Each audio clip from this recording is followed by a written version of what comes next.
ఓం శ్రీ సాయినాథాయ నమః. శ్రీ సాయిబాబా సచ్చరిత్రము 10వ అధ్యాయము.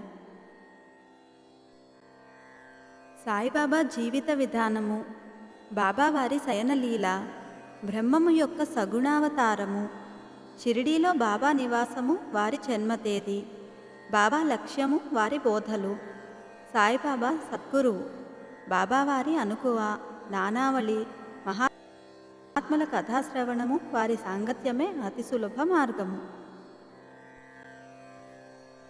సాయిబాబా జీవిత విధానము. ఎల్లప్పుడూ శ్రీ సాయిబాబాను భక్తి ప్రేమలతో జ్ఞప్తి అందుంచుకొనుము. ఏలన బాబా ఎల్లప్పుడూ తమ ఆత్మస్వరూపమునందే లీనమై సర్వులకు హితము చేయుట యందు నిమగ్నమై ఉండువారు. వారి స్మరణయే జీవన్మరణ రూపమైన సంసారమనుడు చిక్కుముడిని విప్పు తరుణోపాయము. ఇది అన్నింటికంటే అత్యంత శ్రేష్టము, సులభతరమైన సాధనము. దీనిలో వ్యయ ప్రయాసలు లేవు. కొద్ది శ్రమతో గొప్ప ఫలితమును పొందవచ్చును. అందువలన ఇక ఆలస్యం చేయక మన దేహేంద్రియములలో పటుత్వం ఉన్నంత వరకు ప్రతి నిమిషమును ఈ సాధనమును అనుష్ఠించుటకు వెచ్చించవలెను. ఇతర దేవతలంతా ఉత్త భ్రమ. గురువు ఒకడే దేవుడు. సద్గురువు చరణములను నమ్మి కొల్చినచో వారు మన అదృష్టమును బాగు చేయగలరు. వారిని శ్రద్ధగా సేవించినచో సంసార బంధముల నుండి తప్పించుకొనగలము. న్యాయ మీమాంసాది షడ్దర్శనములను చదువ పని లేదు. మన జీవితమనే ఓడకు సద్గురుని సరంగుగా చేసుకొన్నచో కష్టములు, చింతలతో కూడిన సంసారమనే సాగరమును మనము సులభముగా దాటగలము. సముద్రములు, నదులు దాటినప్పుడు మనము ఓడ నడిపేవాని యందు నమ్మకముంచినట్లు సంసారమనే సాగరమును దాటుటకు సద్గురువనే సరంగుపై పూర్తి నమ్మకం ఉంచవలెను. భక్తుల యొక్క అంతరంగమున గల భక్తి ప్రేమలను బట్టి సద్గురువు వారికి జ్ఞానమును, శాశ్వతానందమును ప్రసాదించును. గత అధ్యాయములో బాబా యొక్క భిక్షాటనమును, కొందరు భక్తుల అనుభవములు మొదలగునవి చెప్పితిమి. ఈ అధ్యాయములో బాబా ఎక్కడ నివసించెను, ఏలాగున జీవించెను, ఎట్లు శయనించెడివారు, భక్తులకు ఎట్లు బోధించుచుండెను మొదలగునవి చెప్పుదుము. బాబావారి శయనలీల. మొట్టమొదట బాబా ఎచ్చట పండుకొనుచుండెనో, ఎట్లు పండుకొనుచుండెనో చూచెదము. ఒకసారి నానాసాహెబ్ డేంగ్లే సుమారు 4 మూరల పొడవు, 1 జానెడు వెడల్పు గల యొక్క కర్ర బల్లను బాబా పడకని తెచ్చెను. ఆ బల్లను నేలపై వేసుకొని పండుకొనుటకు మారుగా బాబా దానిని మసీదు యొక్క దూలములకు ఊయల వలె వేలాడినట్లు చినిగిన పాతగుడ్డ పీలికలతో కట్టి దానిపై పండుకొన మొదలెడెను. గుడ్డ పీలికలు పలుచనివి, ఏ మాత్రము బలమైనవి కావు. అవి ఆ కొయ్యబల్ల యొక్క బరువును మోయుటయే గగనము. ఇంకా బాబా యొక్క బరువును కూడా కలిపి అవి ఎట్లు భరించుచుండెనన్నది ఆశ్చర్య వినోదములకు హేతువయ్యను.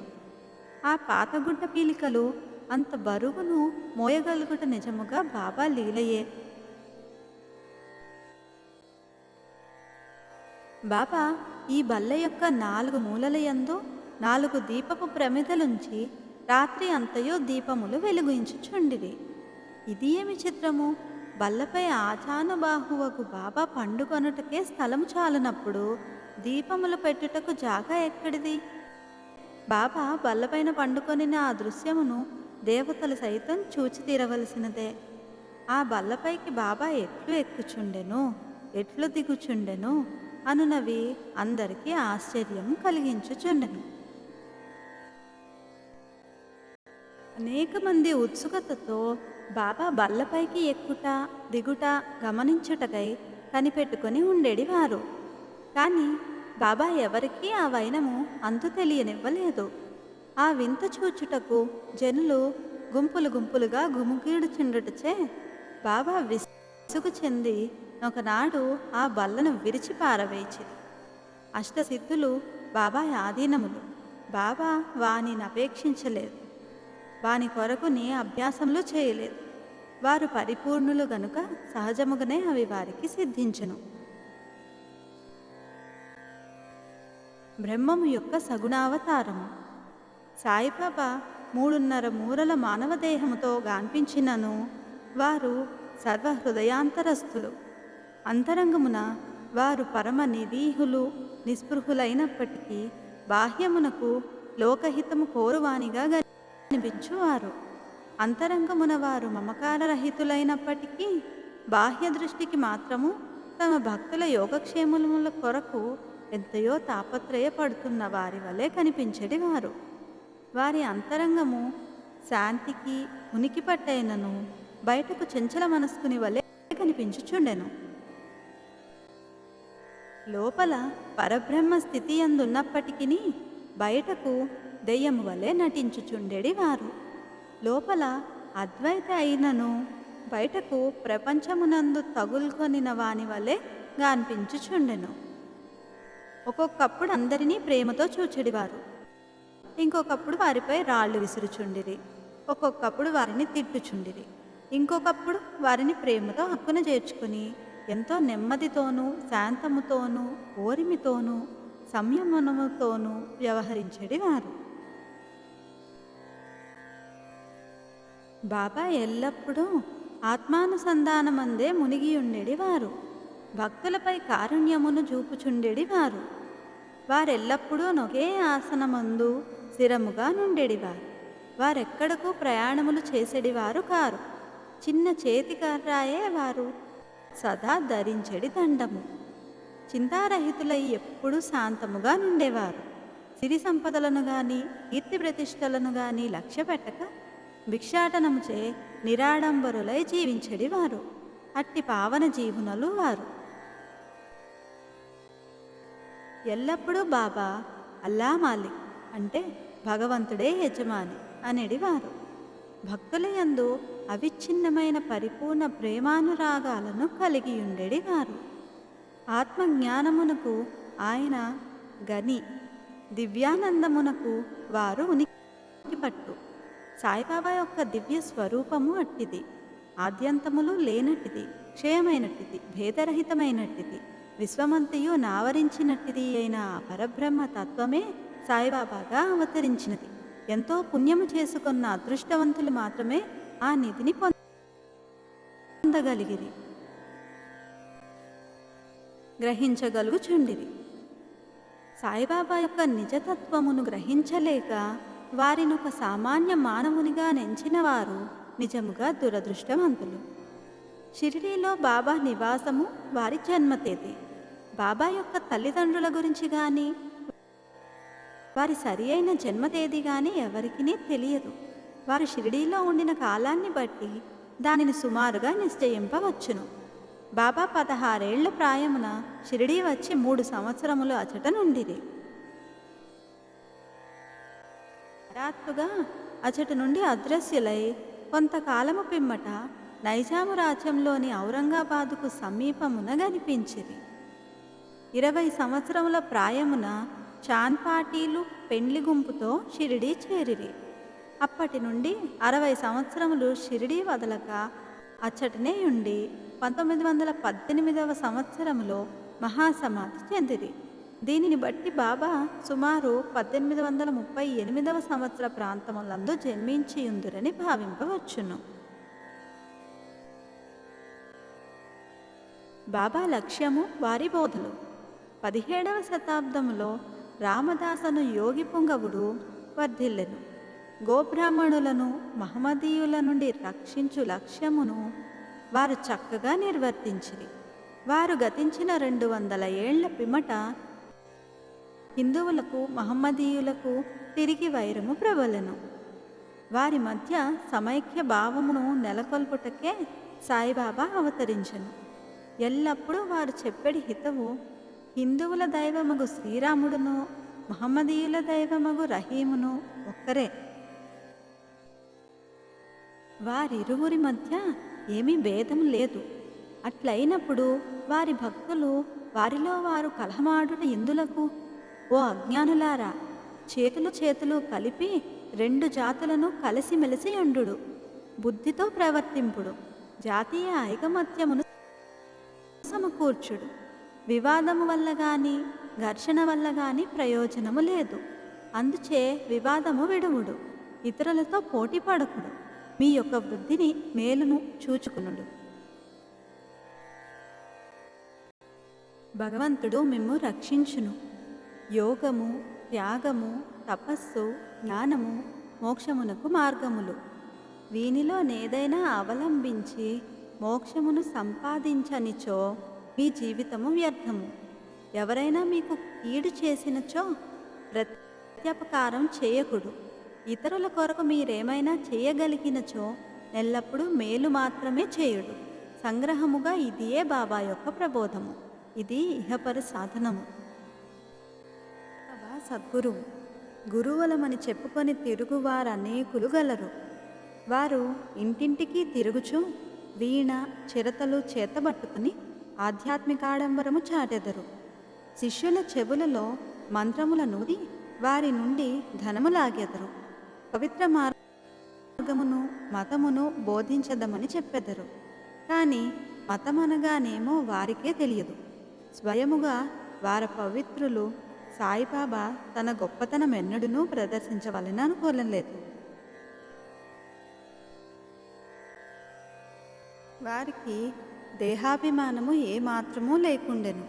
కానీ భక్తుల యందు మిక్కిలి ప్రేమ మాత్రము ఉండేది. నియత గురువులని అనియత గురువులని గురువులు రెండు విధములు. నియత గురువులనగా నియమింపబడిన వారు. అనియత గురువులనగా సమయానుకూలముగా వచ్చి ఏదైనా సలహానిచ్చి మన అంతరంగముననున్న సుగుణమును వృద్ధి చేసి మోక్ష మార్గము త్రొక్కునట్లు చేయువారు. నియత గురువుల సహవాసము నీవు నేనను ద్వంద్వభావమును పోగొట్టి అంతరంగమున యోగమును ప్రతిష్ఠించి తత్వమసి యగునట్లు చేయును. సర్వ విధముల ప్రపంచ జ్ఞానమును బోధించు గురువులు అనేకులు గలరు. కానీ మనలనెవరైతే సహజ స్థితి యందు నిలుచున్నట్లు చేసి మనలను ప్రపంచపు ఉనికికి అతీతముగా తీసుకొని పోయేదరో వారే సద్గురువులు. సాయిబాబా అట్టి సద్గురువు. వారి మహిమ వర్ణనాతీతము. ఎవరైనా వారిని దర్శించినచో బాబా వారి యొక్క భూత భవిష్యత్ వర్తమానములన్నిటినీ చెప్పువారు. ప్రతి జీవి యందు బాబా దైవత్వమును చూచేవారు. స్నేహితులు విరోధులు వారికి సమానులే. నిరభిమానము సమత్వము వారిలో మూర్తీభవించినవి. వారు దుర్మార్గుల అవసరములు కూడా తీర్చెడివారు. కలిమిలేములు వారికి సమానము. మానవ దేహముతో సంచరించినప్పటికీ వారికి గృహదేహాదుల యందు అభిమానము లేకుండెను. శరీరధారుల వలె గనిపించినను వారు నిజమునకు నిస్సరీరులు, జీవన్ముక్తులు. బాబాను భగవానుని వలె పూజించిన షిరిడీ ప్రజలు పుణ్యాత్ములు. ఏది తినుచున్నను త్రాగుచున్నను తమ దొడ్లలోనో పొలములలోనో పని చేసుకొనుచున్నను వారెల్లప్పుడూ సాయిని జ్ఞప్తియందుంచుకొని సాయి మహిమను కీర్తించుచుండెడివారు. సాయి తప్ప ఇంకొక దైవమును వారెరిగి ఉండలేదు. షిరిడీ స్త్రీల ప్రేమను భక్తిని దాని మాధుర్యమును వర్ణించుటకు మాటలు చాలవు. వారు పామరులైనప్పటికీ వారికున్న స్వల్ప భాషా జ్ఞానముతోనే ప్రేమతో బాబాపై పాటలను కూర్చుకొని పాడుకొని చుండిరి. వారికి అక్షరజ్ఞానం శూన్యమైనప్పటికీ వారి పాటలలో నిజమైన కవిత్వము కానవచ్చును. యథార్థమైన కవిత్వము పాండిత్యము వల్ల రాదు. అది అసలైన ప్రేమ వలన వెలువడును. కవిత్వము స్వచ్ఛమైన ప్రేమ భావము నుండి వెలువడును. అటువంటి సిసలైన కవిత్వాన్ని విబుధులైన శ్రోతలు ఆస్వాదించగలరు. ఈ పల్లె పదాలన్నీ సేకరింపదగినవి. సాయి అనుగ్రహం ఉంటే ఏ భక్తుడైనా వీనిని శ్రీ సాయిలీల పత్రికలోనో లేదా పుస్తక రూపముననో ప్రకటించిన ఎంతయో బాగుండును. బాబావారి అనుకువ. భగవంతునికి 6 లక్షణములు కలవు. కీర్తి, ధనము, అభిమానము లేకుండుట, జ్ఞానము, మహిమ, ఔదార్యము, ఈ గుణములన్నీ బాబాలో నుండెను. భక్తుల కొరకు మానవ రూపమున అవతరించిన భగవతత్వమే సాయిబాబా. వారి కరుణ, అనుగ్రహము అద్భుతములు. వారే కరుణతో భక్తులను తమ వద్దకు చేర్చుకొనకుండినా వారి మహాత్మ్యమును తెలుసుకొనగల శక్తి ఎవరికి గలదు? భక్తుల కొరకు బాబా నోట వెలువడిన పలుకులు పలుకుటకు సరస్వతీదేవి కూడా వెలుగు చెందును. ఒక ఉదాహరణ. బాబా మిక్కిలి అనుకువతో నిట్లనిడివారు: బానిసలకు బానిసనగు నేను మీకు రుణగ్రస్తుడను. మీ దర్శనముచే నేను తృప్తుడనైతిని. మీ పాదమును దర్శించుట నా భాగ్యము. మీ అశుద్ధములో నేనొక పురుగును. అట్లా తగుట వలన నేను ధన్యుడను. ఏమి వారి అణుకువ!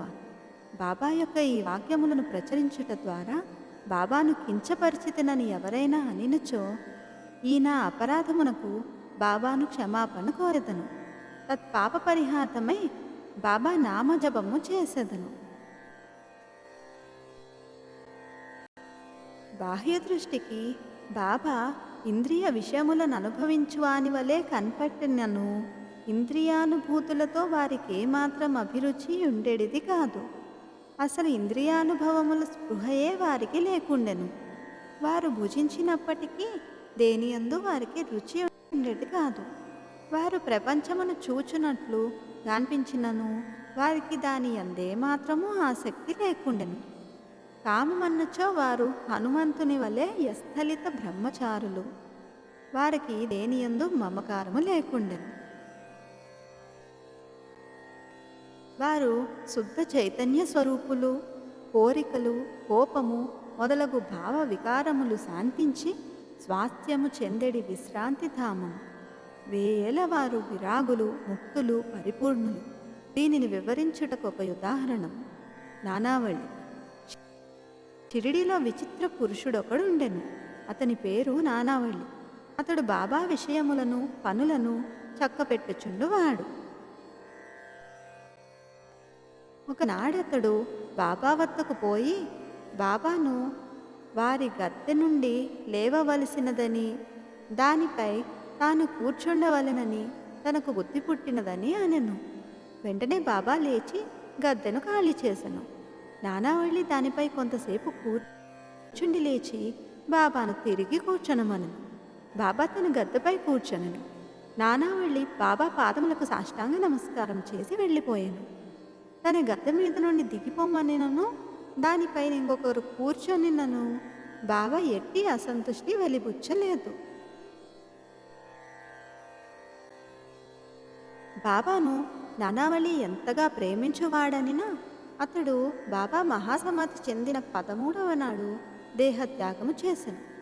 మహాత్ముల కథాశ్రవణము, వారి సాంగత్యమే అతి సులభ మార్గం. సాయిబాబా సామాన్య మానవుని వలె నటించినప్పటికీ వారి చర్యలను బట్టి వారు అసాధారణ బుద్ధి కుశలతలు కలవారని తెలియవచ్చును. వారు చేయునదంతయు తమ భక్తుల మేలు కొరకే. వారు ఆసనములు గాని, యోగాభ్యాసములు గాని, మంత్రోపదేశములు గాని తమ భక్తులకు ఉపదేశించలేదు. తెలివితేటలను ప్రక్కకు పెట్టి సాయి సాయి అను నామమును మాత్రం జ్ఞప్తి అందుంచుకొనమనిరి. అట్లు చేసినచో వారు సర్వబంధనముల నుండి విముక్తులై స్వాతంత్ర్యము పొందెదరని చెప్పిరి. పంచాగ్నుల నడుమ కూర్చొనుట, యాగములు చేయుట, మంత్రజపము చేయుట, అష్టాంగ యోగములు మొదలగునవి బ్రాహ్మణులకే వీలుపడును. తక్కిన వర్ణముల వారికి అవి ఉపయుక్తములు కావు. ఆలోచించుటే మనస్సు యొక్క పని. అది ఆలోచించకుండా ఒక్క నిమిషమైనా ఉండలేదు. దానికి ఏదైనా ఇంద్రియ విషయము జ్ఞప్తికి తెచ్చినచో దానినే చింతించుచుండును. గురువును జ్ఞప్తికి తెచ్చినచో గురువునే చింతించుచుండును. మీరు సాయిబాబా యొక్క గొప్పతనమును, వైభవమును శ్రద్ధగా వింటిరి. ఇదియే వారిని జ్ఞప్తి అందుంచుకొనుటకు సహజమైన మార్గము. ఇదియే వారి పూజయు, కీర్తనయు. మహాత్ముల కథలను వినుట పైన చెప్పిన ఇతర సాధనముల వలె కష్టమైనది కాదు. ఇది మిక్కిలి సులభ సాధ్యమైనది. వారి కథలు సంసారమునందు గల భయములన్నిటినీ పారద్రోలి పారమార్థిక మార్గమునకు తీసుకొని పోవును. కావున మహాత్ముల చరిత్రలను శ్రవణము చేయుడు, వానినే మననము చేయుడు, వానిలోని సారాంశమును జీర్ణించుకొనుడు. ఇంత మాత్రము చేసినచో బ్రాహ్మణులేగాక స్త్రీ శూద్రాది అన్ని వర్ణముల వారు కూడా పవిత్రులగుదురు. ప్రాపంచిక బాధ్యతలందు తగులుకొనియున్నను మీ మనస్సును సాయిబాబాకు అర్పింపుడు. వారి కథలు వినుడు, వారు తప్పక మనలను అనుగ్రహించగలరు. ఇది మిక్కిలి సులభోపాయము. అయినచో మరి దీనినెందుకు అందరూ అవలంబించుకున్నారు అని అడగవచ్చు. కారణమేమన, భగవంతుని కృపాకటాక్షము లేని ఎడల మహాత్ముల చరిత్రలను వినుటకు కూడా మనస్సు అంగీకరించదు. భగవంతుని చేతనే సర్వము నిరాటంకము సుగమము యగును. మహాత్ముల కథలు వినుట అనగా వారి సాంగత్యము చేయుటే. మహాత్ముల సాంగత్యము చే కలుగు ప్రాముఖ్యము చాలా గొప్పది. అది మన అహంకారమును దేహాభిమానమును నశింపజేయును. చావు పుట్టుకలనే బంధములను కూడా నశింపజేయును. హృదయ గ్రంథులను తెగగొట్టును. తుదకు శుద్ధ చైతన్య రూపుడగు భగవంతుని సాన్నిధ్యమునకు తీసుకొని పోవును. విషయ వ్యామోహముల యందు మనకు గల అభిమానమును తగ్గించి ప్రాపంచిక కష్ట సుఖములందు విరక్తి కలుగజేసి పారమార్థిక మార్గము నడుపును. మీకు భగవన్నామస్మరణము, పూజ, భక్తి వంటి ఇతర సాధనములేవియూ లేకపోయినను కేవలము హృదయపూర్వకముగా మహాత్ములను ఆశ్రయించినచో చాలును. వారు మనలను భవసాగరము నుండి తరింపచేయుదురు. మహాత్ములు అందుకొరకే అవతరించెదరు. ప్రపంచ పాపముల తొలగిచేయనట్టి గంగా, గోదావరి, కృష్ణ, కావేరి మున్నగు పవిత్ర నదులు కూడా మహాత్ములు వచ్చి తమ నీటిలో స్నానము చేసి తమను పావనము చేయవలనని వాంఛించుచుండును. మహాత్ముల మహిమ అట్టిది. మన పూర్వజన్మ సుకృతముచే మనకు సాయిబాబా పాదములను ఆశ్రయించు భాగ్యము కలిగినది. మసీదు గోడ కానుకొని ఊదీ మహాప్రసాదమును తన భక్తుల యోగక్షేమములకై పంచిపెట్టు సుందర స్వరూపుడును, ఈ ప్రపంచము యొక్క అభావమును చింతించువాడును, సదా పూర్ణానందములో మునిగియుండువాడు నగు సాయి పాదములకు సాష్టాంగ నమస్కారములు చేయుచు ఈ అధ్యాయమును ముగించతును. 10వ అధ్యాయము సంపూర్ణము. సద్గురు శ్రీ సాయినాథార్పణమస్తు. శుభం భవతు.